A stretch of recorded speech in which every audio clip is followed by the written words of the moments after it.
पुराने जमाने की बात है। एक नौजवान लंबे सफर पर निकला हुआ था। जब आधे रास्ते तक पहुंचा तो रात हो चुकी थी और उसे मजबूरन एक छोटे से कस्बे की सराय में रुकना पड़ा।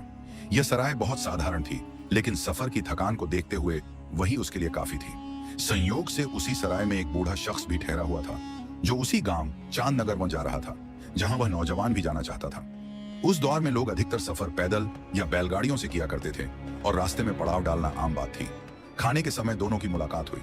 बातचीत के दौरान बूढ़े शख्स को यह जानकर हैरानी और खुशी हुई कि नौजवान भी उसी गांव जा रहा है जहां उसका अपना घर है। नौजवान ने बताया कि वह चांदनगर में अब्दुल कदीर नामी एक शख्स से मिलने जा रहा है। यह सुनकर बूढ़ा आदमी और भी खुश हो गया और बोला, बरखुरदार, तुम भी चांदनगर जा रहे हो और मैं तो वहीं का रहने वाला हूँ, क्यों ना हम ये सफर एक साथ तय करें। नौजवान ने सहमति में सिर हिलाया और बोला, बुजुर्गवार, जब सफर भी एक है और मंजिल भी एक, तो साथ चलना ही बेहतर होगा। दोनों ने वह रात बातचीत और खुशगपियों में बिताई और अगली सुबह जल्दी उठकर नाश्ता किया। फिर वे बाजार गए और रास्ते के लिए खाने पीने का सामान खरीदा। इसके बाद दोनों सफर पर रवाना हो गए। सफर पर निकलने से पहले नौजवान ने चलते चलते अचानक कहा, बुजुर्गवार, मेरी एक बात सुनिए। बूढ़ा चौंक गया और बोला, क्या बात है बरखुरदार? नौजवान ने विनम्रता से कहा, अगर आप मेरे हमसफर बनना चाहते हैं तो मेरी एक शर्त है। यह सुनकर बूढ़ा हैरानी से उसकी तरफ देखने लगा और बोला, कैसी शर्त? नौजवान हल्की मुस्कान के साथ बोला, सफर के दौरान मैं जो अमल भी करूं, जो कुछ भी करूं, आप मुझसे उस पर कोई सवाल नहीं करेंगे, न हैरानी जताएंगे और न ही कोई तजस्सुस जिज्ञासा रखेंगे। बूढ़ा यह सुनकर कुछ पल खामोश रहा, फिर बोला, ठीक है मियां, मगर वगर कुछ नहीं बुजुर्गवार। नौजवान ने बात काटते हुए कहा, अगर आपको मेरी ये शर्त मंजूर है तभी मैं आपका हमसफर बनूंगा। बूढ़ा सोच में पड़ गया, लेकिन फिर सिर हिलाकर राजी हो गया। दोनों पैदल सफर करते हुए जंगलों और रास्तों से गुजरने लगे। चलते चलते दोपहर हो गई और थकान हावी होने लगी। दोनों ने तय किया कि थोड़ी देर आराम कर लिया जाए। उन्होंने एक घना और सायेदार दरख्त देखा और उसी के नीचे बैठ गए। अब भूख भी शिद्दत से लग रही थी। दोनों ने अपना अपना खाना निकाला। बूढ़ा बोला, चलो भाई मियाँ, बिस्मिल्लाह पढ़कर खाना शुरू करें। लेकिन नौजवान ने हाथ उठाते हुए कहा, बुजुर्गवार, जरा ठहरिए। बूढ़ा हैरान होकर बोला, अरे अब क्या हुआ? नौजवान मुस्कुराया और बोला, बस जरा रुकिए। यह कहकर उसने अपने सामान में से एक छतरी निकाली और उसे खोल लिया। उसने बाएं हाथ में छतरी को पकड़ा और दाएं हाथ से खाना शुरू कर दिया। बूढ़ा उसे देखकर हैरान रह गया। सोचने लगा कि यह कैसा अजीब शख्स है। हम तो इस घने और ठंडे साए में बैठे हैं, फिर यह क्यों छतरी खोलकर बैठ गया? वह कुछ कहने ही वाला था कि अचानक उसे नौजवान की शर्त याद आ गई, मगर बुजुर्ग अपनी जुबान पर काबू न रख सके। चारों नाचार उन्होंने सर झटकते हुए आखिरकार पूछ ही लिया, अरे मियाँ, हम तो एक सायादार दरख्त के नीचे बैठे हैं, फिर छतरी खोलने का क्या मतलब है? नौजवान ने उसकी ओर देखा और गंभीर लहजे में कहा, बुजुर्गवार, आपने मुझसे वादा किया था कि सफर के दौरान आप मुझसे किसी भी बात पर सवाल नहीं करेंगे, लिहाजा अब आपके और मेरे रास्ते जुदा हैं। बूढ़े ने देखा कि नौजवान नाराज हो गया है तो फौरन घबराकर बोला, अरे मियाँ, मुझसे गलती हो गई, तुम बेशक इस सवाल का जवाब मत दो, मगर अब वादा करता हूँ कि आइंदा कोई सवाल नहीं करूंगा। नौजवान ने उसे घूर कर देखा। कुछ पल यूं ही खामोश रहा, फिर बिना कुछ बोले खाना खाने लगा। बूढ़ा भी चुपचाप खाना खाने लगा। नौजवान के बाएं हाथ में अब भी वह खुली हुई छतरी थी, जबकि वह दाएं हाथ से रोटी खा रहा था। बूढ़े ने भी कोई और सवाल नहीं किया। दोनों छतरी के साए में बैठे खाना खाते रहे। जब दोनों ने खाना खत्म कर लिया तो अल्लाह का शुक्र अदा किया। नौजवान ने छतरी बंद की और उसे अपने सामान में रख दिया। दरख्त के नीचे कुछ देर आराम करने के बाद दोनों फिर से अपने सफर पर निकल पड़े। पैदल सफर करते करते शाम हो गई। धीरे धीरे अंधेरा छाने लगा। रात की स्याही में अब रास्ता ठीक से दिखना भी बंद हो गया था। जंगल का इलाका था जहां किसी भी वक्त कोई जानवर, सांप या बिच्छू हमला कर सकता था। ऐसे में दोनों ने तय किया कि बेहतर यही होगा कि यहीं रुक जाएं और रात इसी जगह गुजार ली जाए।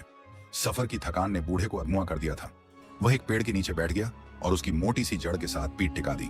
उसने थके हुए लहजे में कहा, चलो मियाँ, तुम भी इसी तने के साथ टेक लगाकर बैठ जाओ, थोड़ी देर आराम कर लेंगे। जब थकावट उतर जाएगी तब सफर फिर से शुरू कर लेंगे। मगर नौजवान ने सिर हिलाते हुए कहा, बड़े मियाँ, ऐसे नहीं। बूढ़ा हैरान होकर उसकी ओर देखने लगा। तो फिर कैसे मियाँ? नौजवान बोला, हमें ऐसा कोई पेड़ ढूंढना होगा जिसकी मोटी टहनी हो, इतनी चौड़ी कि हम दोनों का वजन उठा सके, और उसका तना ऐसा हो जिस पर हम दोनों आराम से लेट सकें। तभी तो रात आराम से गुजरेगी। बूढ़ा बहुत हैरान हुआ। वह अभी यह पूछने ही वाला था कि मियाँ, किसी दरख्त पर ही क्यों? लेकिन उसे अपना वादा याद आ गया और खामोशी ओढ़ ली। बेचारा मन ही मन कुड़कुड़ाता रहा। नौजवान ने उसे एक पेड़ के नीचे बैठा दिया और खुद एक ऐसे मजबूत दरख्त की तलाश में निकल गया जिस पर वे दोनों चढ़कर रात आराम से बिता सके। बूढ़ा वहीं बैठा सोचता रहा, क्या यह शख्स कोई अक्लमंद है या दीवाना?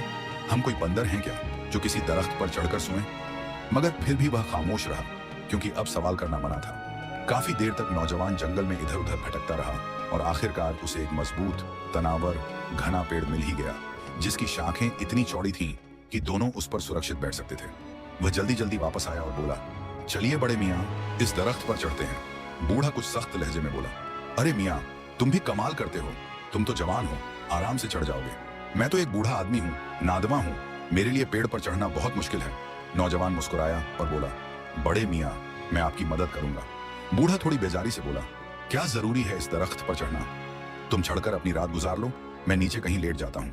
मगर नौजवान ने याद दिलाया, आपने मुझसे वादा किया था कि सफर के दौरान कोई सवाल नहीं करेंगे और ना बहस करेंगे। चलिए, मैं आपकी मदद करता हूँ। अब बूढ़ा समझ गया कि यह नौजवान बहुत ही जिद्दी है और उसकी बात न मानने से बात बिगड़ सकती है। लाचार होकर वह राजी हो गया। नौजवान ने बड़े इत्मीनान से बूढ़े को सहारा दिया और किसी तरह उसे दरख्त पर चढ़ा दिया। उसके बाद खुद भी उसी पेड़ पर चढ़ गया। दोनों पेड़ की मोटी शाखा पर तने के सहारे बैठ गए। बूढ़ा भीतर ही भीतर झुंझला रहा था, मगर अब बोल नहीं सकता था। रात धीरे धीरे गहराने लगी। बूढ़ा तो थकावट के मारे जल्दी ही सो गया, लेकिन नौजवान सतर्क होकर सो रहा था। रात भर नौजवान चौंकन्ना रहा। जरा सी आहट पर उसकी आंख खुल जाती। कई बार तो उसने दरख्त से नीचे झांक कर भी देखा। कभी वह हल्की सी झपकी लेता तो कभी किसी खड़खड़ाहट पर जाग उठता। इसी तरह आधी नींद और आधे जागते हालात में उसकी रात गुजरती रही। फिर धीरे धीरे सुबह का उजाला फैलने लगा। नौजवान ने आंखें खोली, गहरी सांस ली और फिर बड़े मियाँ को भी धीरे से जगा दिया। दोनों दरख्त से नीचे उतरे। नौजवान ने नीचे उतरने में भी बूढ़े की मदद की। जमीन पर बैठकर उन्होंने बीते रोज की बची खुची रोटियां खाईं और फिर दोबारा अपने सफर पर निकल पड़े। काफी देर तक पैदल चलने के बाद एक नदी सामने आ गई। नदी देखकर नौजवान ने उस जगह की तलाश शुरू कर दी जहां पानी कुछ कम गहराई वाला और चौड़ाई में कम हो, ताकि उसे आसानी से पार किया जा सके। थोड़ी देर की खोज के बाद उसे ऐसी जगह मिल ही गई जहां नदी अपेक्षाकृत संकरी थी। वह मुड़कर बोला, चलिए बड़े मियाँ, अब हमें पैदल ही इस नदी को पार करना है, क्योंकि यहाँ कोई पुल नहीं है। बूढ़ा झट से तैयार हो गया। ठीक है मियाँ, चलिए। नौजवान तुरंत आगे बढ़ गया। बूढ़े ने अपने दोनों जूते उतारे और उन्हें बगल में दबाकर नौजवान के पीछे चल पड़ा। मगर नौजवान ने अपने नए चमकदार जूतों के साथ ही नदी में कदम रख दिया। बूढ़ा हैरत में पड़ गया। ये कैसा बेवकूफ है, अपने नए जूते पानी में डाल दिए। मगर वादे के मुताबिक उसने कुछ नहीं कहा, बस मन ही मन अफसोस करता रहा कि कैसे बदतमीज और नासमझ नौजवान के साथ सफर करना पड़ रहा है। जब नदी पार हो गई तो बूढ़े ने तुरंत अपने जूते निकालकर पहने और तंजिया नजरों से नौजवान के भीगे जूतों की तरफ देखा। मगर नौजवान पर जैसे कोई असर नहीं हुआ। वह तो चुपचाप आगे बढ़ता रहा, मानो जूतों की कोई अहमियत ही न हो। दोनों अब अपनी मंजिल के बिल्कुल करीब पहुंच चुके थे। दोपहर का वक्त हो चला था और भूख भी अब तेजी से सताने लगी थी, लेकिन नौजवान का अंदाज अब भी वैसा ही था। रुकने का नाम नहीं ले रहा था। वह मुड़कर बोला, बड़े मियाँ, जरा तेज चलिए, हमारा सफर अब खत्म होने वाला है। और फिर कुछ ही देर में वह घड़ी भी आ गई। दोनों अपने गंतव्य यानी चांदनगर गांव में दाखिल हो गए। बूढ़ा थका हारा था, लेकिन मंजिल की दस्तक ने थोड़ी राहत दी। मगर उसके दिल में अभी भी उस नौजवान को लेकर कई सवाल थे जिन्हें वह पूछ नहीं सका। बड़े मियाँ ने नौजवान से कहा, चलो बेटा, मेरे साथ मेरे घर पर चलो। मेरे घर में मेरी बेटी है, वो बहुत अच्छा खाना पकाती है। आज के दिन तुम मेरे मेहमान हो। ये बात बूढ़े आदमी ने रस्मन कही थी, जैसे कि मेहमान नवाजी की परंपरा निभा रहा हो। मगर नौजवान जो वहीं अलविदा लेने के लिए खड़ा था, मुस्कुराते हुए बोला, बड़े मियाँ, मैं आपसे इजाजत चाहूंगा। मुझे जल्द से जल्द अपने उस रिश्तेदार से मिलना है। मैं उसके घर भी नहीं ठहरूंगा। अगर ठहरना ही पड़ा तो यहीं किसी छोटी मोटी सराय में रात गुजार लूंगा। बूढ़ा, जो पहले ही सफर में नौजवान की अजीब हरकतों से भीतर ही भीतर झुंझलाया हुआ था, थोड़ा तल्ख लहजे में बोला, ठीक है जवान, जैसे तुम्हारी मर्जी। अब हम एक दूसरे से रुखसत होते हैं। सफर अच्छा कटा। वह अलविदा कहकर मुड़ा ही था कि नौजवान ने फिर आवाज दी, बड़े मियाँ, जाते जाते एक बात और सुनते जाइए। बूढ़ा ठिठक गया और बोला, वो क्या? नौजवान बोला, जब घर में दाखिल होना तो दरवाजे पर दस्तक जरूर दीजिएगा और जरा सा खांस लीजिएगा, ताकि घर वालों को आपकी आमद का पता चल जाए। बूढ़ा थोड़ा मुस्कुराया और बोला, अच्छा मियाँ, तुम्हारी नसीहत पल्ले से बांध लेता हूँ। तुम ठहरे अक्लमंद, अब मुझे इजाजत दो। वह मन ही मन हंसा। कैसा अजीब आदमी है, मैं अपने ही घर जा रहा हूँ, क्या मुझे वहां दस्तक देने और खांसने की जरूरत है? मगर वह अब उस नौजवान से जल्दी पीछा छुड़ाना चाहता था। उसने विदा ली और अपने घर की ओर रवाना हो गया, जबकि नौजवान अपने रास्ते पर निकल पड़ा। जब बूढ़ा अपने घर के दरवाजे पर पहुंचा और जैसे ही उसने चाबी निकालकर ताला खोलना चाहा, अचानक उसे नौजवान की कही वो बात याद आ गई, दस्तक देना और खांसना मत भूलिएगा। वह फिर से मन ही मन मुस्कुराया, लेकिन न जाने क्या सोचकर उसने दरवाजे पर जोर से दस्तक दी और फिर हल्की सी खांसी भी कर दी। थोड़ी देर बाद दरवाजा खुला। सामने उसकी बेटी गुलनार बानो खड़ी थी। बूढ़ा बोला, अरे बेटा, दरवाजा खोलने में इतनी देर क्यों कर दी? गुलनार ने सलाम किया और जवाब दिया, अब्बा जान, मैं नहा रही थी। आपके दरवाजे पर दस्तक देने और खांसने से मुझे पता चल गया कि आप आए हैं, वरना शायद मैं सुन ही नहीं पाती। बूढ़ा जैसे ही घर के अंदर दाखिल हुआ तो हल्का झल्लाते हुए बोला, आज तो बेटी दिमाग कुछ पहले ही खराब हो गया है। उसकी बेटी गुलनार बानो, जो सहन में चारपाई बिछा रही थी, फौरन चिंतित होकर बोली, अब्बा जान, खैरियत तो है? बूढ़ा बैठते हुए बोला, अरे बेटा, क्या पूछती हो?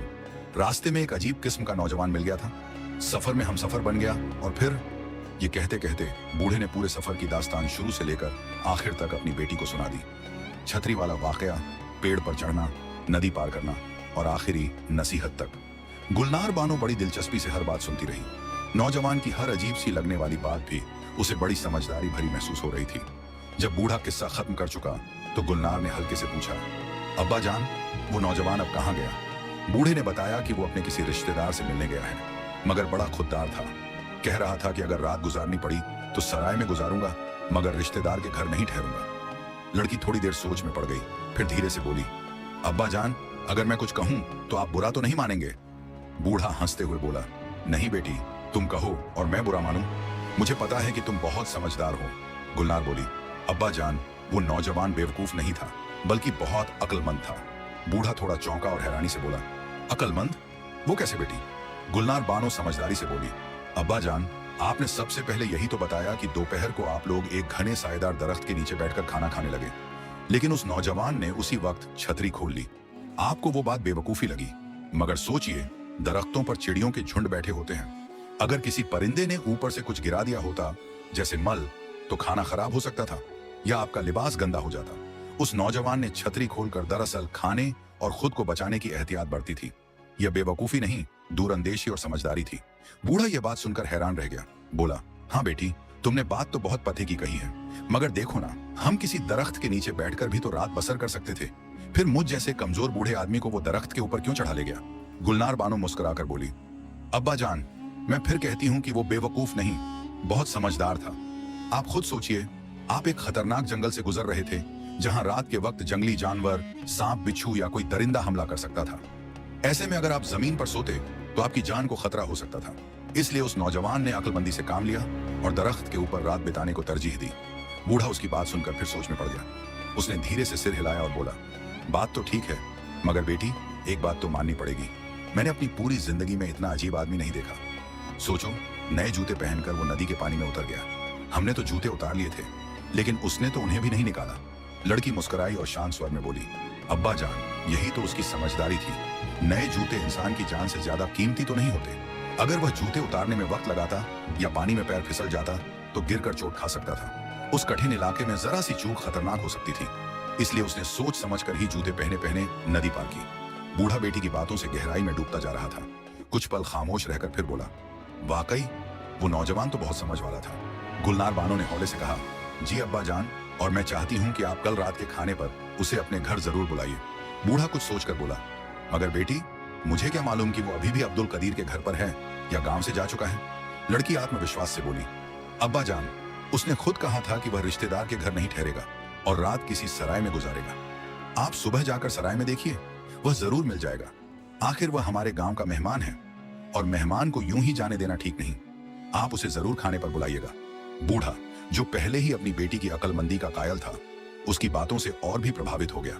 मुस्कुराते हुए बोला, जरूर बेटा, मैं सुबह ही सराय जाऊंगा और उस लड़के को कल शाम के खाने पर जरूर दावत दूंगा। मेरे ख्याल से कल रात का खाना सबसे बेहतर रहेगा। गुलनार बानो ने सिर हिलाकर जवाब दिया, जी हाँ अब्बा जान, बिल्कुल ठीक रहेगा। सुबह सवेरे बूढ़ा आदमी सराय की तरफ चल पड़ा। गांव में एक ही पुरानी और छोटी सी सराय थी, इसलिए उसे उस नौजवान को ढूंढने में कोई परेशानी नहीं हुई। नौजवान उस वक्त अपने किसी रिश्तेदार के घर जाने की तैयारी कर रहा था। जैसे ही बूढ़े ने उसे देखा और आवाज दी, वो मुस्कुराते हुए उसकी ओर बढ़ा। बूढ़ा आदमी भी खुश नजर आ रहा था।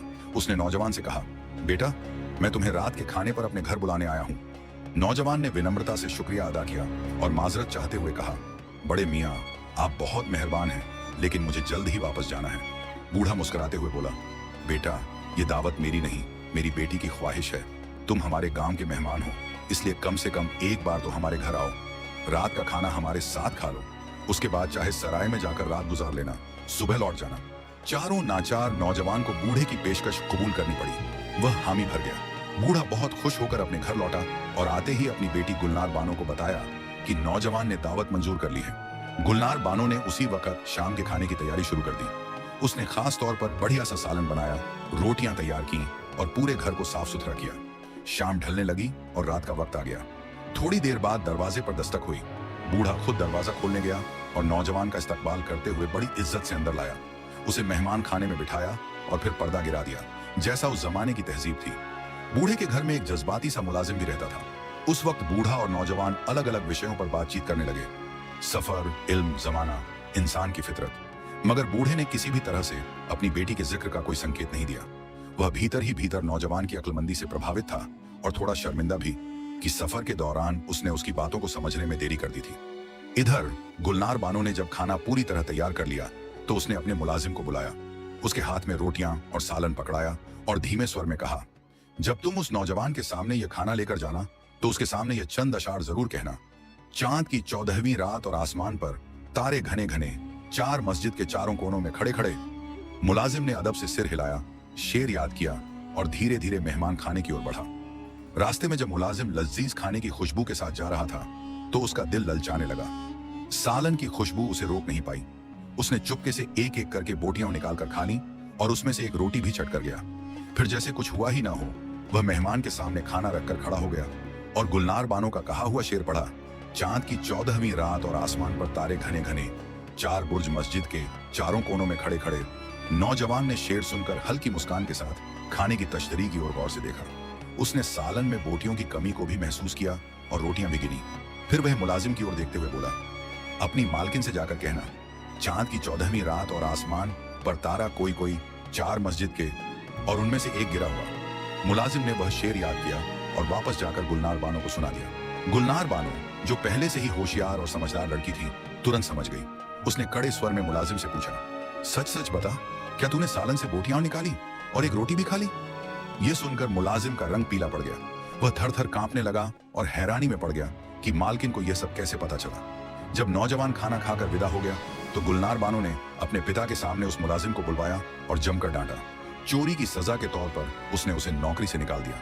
फिर वह अपने अब्बा से बोली, अब्बा जान, मैंने शेर के जरिए उस नौजवान को यह पैगाम दिया था कि 4 रोटियां हैं और सालन बोटियों से भरा हुआ है, लेकिन जवाब में उस नौजवान ने शेर के जरिए बताया कि एक रोटी कम है और सालन में से बोटियां गायब हैं। बस यहीं से मुझे चोरी का पता चला और मैंने उसे नौकरी से निकाल दिया। बूढ़ा यह सब सुनकर हैरान भी हुआ और दिल ही दिल में गर्व से भर भी गया। उसने अपनी बेटी की अक्लमंदी और उस नौजवान की फहमी पर वाह वाह किया और कहा, बेटी, मेरे ख्याल में जिस तरह से तुम समझदार हो, उसी तरह वह नौजवान भी बहुत अक्लमंद है। यह सुनकर गुलनार बानो ने शर्म से अपना सर झुका लिया। बूढ़ा अपनी बेटी की बातों और शर्मीले अंदाज को देखकर मुस्कुराया और प्यार से बोला, बेटा, मेरे ख्याल से तुम्हारे लिए इससे समझदार और बेहतर लड़का कोई नहीं हो सकता। अगर तुम ये बात मान लो तो क्या मैं उस लड़के से बात करूं? गुलनार बानो शर्म से लाल पड़ गई और धीरे से बोली, अब्बा जान, जैसे आपकी मर्जी। बूढ़े ने जरा भी देर न करते हुए कहा, वो नौजवान आज यहाँ से रुखसत हो जाएगा, मुझे अभी उससे मिलना होगा। इतना कहकर वह तुरंत सराय की ओर दौड़ पड़ा। वहां पहुंचते ही उसने नौजवान को देखा और गहरी नजरों से उसकी ओर देखते हुए बोला, नौजवान, मेरी एक ही बेटी है। जो कुछ मेरे पास है वो सब उसी का है। तुम्हारी नेक नियति, अक्लमंदी, समझदारी और शराफत का मैं दिल से कायल हो गया हूँ। अगर तुम बुरा ना मानो तो मैं तुम्हें अपनी जिंदगी में शामिल करना चाहता हूँ। क्या तुम मेरी बेटी का हाथ थामना पसंद करोगे? वह नौजवान, जो पहले ही गुलनार बानो के लजीज खाने, तहजीब और अक्लमंदी से प्रभावित था, फौरन खुश होकर बोला, बड़े मियाँ, आप जैसे बुजुर्ग का यह सम्मान मेरे लिए फख्र की बात है। मैं अपने घर जाकर अपने वालिदैन को लेकर जरूर लौटूंगा। कुछ रोज बाद अपने वादे के मुताबिक वह नौजवान अपने माँ बाप के साथ गुलनार बानो के घर आया। दोनों परिवारों ने खुशी खुशी आपसी बातचीत की और रिश्ता तय हो गया। फिर चंद दिनों में पूरे गांव में धूमधाम से गुलनार बानो की शादी उस अक्लमंद नौजवान से कर दी गई। उसके बाद दोनों, गुलनार और उसका हमसफर, जो अक्लमंदी, समझदारी और मोहब्बत का खूबसूरत संगम थे, हंसी खुशी अपनी जिंदगी गुजारने लगे। उनका रिश्ता सिर्फ निकाह का नहीं, बल्कि 2 समझदार दिलों की बेमिसाल कहानी बन गया। ये कहानी आपको कैसी लगी कमेंट करके अपनी राय जरूर दें। उम्मीद है ये कहानी आपको बहुत पसंद आई होगी। यदि वीडियो पसंद आई हो, वीडियो को लाइक और चैनल को सब्सक्राइब जरूर करना।